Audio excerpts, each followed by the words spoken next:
Hello दोस्तों, नमस्ते, प्रणाम, स्वागत है आपका हमारे यूट्यूब चैनल श्रेया लोकगीत में। तो दोस्तों, विवाह का गीत लेके प्रस्तुत है आपके सामने। गीत अच्छा लगे तो लाइक कर दीजिएगा, चैनल पर नए हैं तो सब्सक्राइब भी कर लीजिएगा।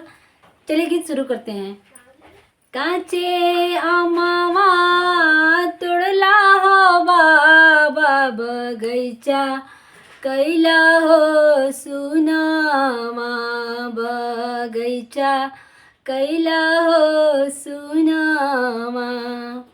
सुंदर धिया भी सरलाए बाबा घरवा, कैला हो सुनावा आंगनवा, कैला हो सुनावा।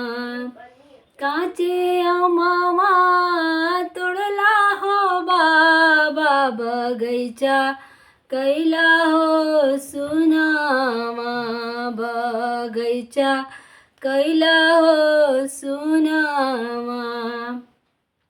रोज रोज कहला हो बाबा धिया बाड़ी जंजलावा, अरे धिया बाड़ी जंजलावा। एको दिन ना कहला हो बाबा पतोहिया बाड़ी जंजलावा, पतोहिया बाड़ी जंजलावा। काचे अमावा तोड़ला हो भैया बगैचा, कैला हो सुनामा बगैचा, कैला हो सुनामा।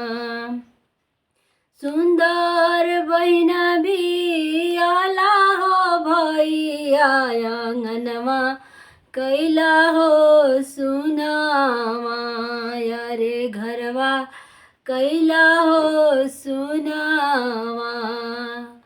रोज रोज कहला हो भैया बहिनिया बाड़ी जंजलावा, बहिनिया बाड़ी जंजलावा। कबहू ना कहला हो भैया में हरिया बाड़ी जंजलावा, में हरिया बाड़ी जंजलावा। काचे अमावा तोड़ला हो पापा बगैचा, कैला हो सुनावा बगैचा, कैला हो सुनावा।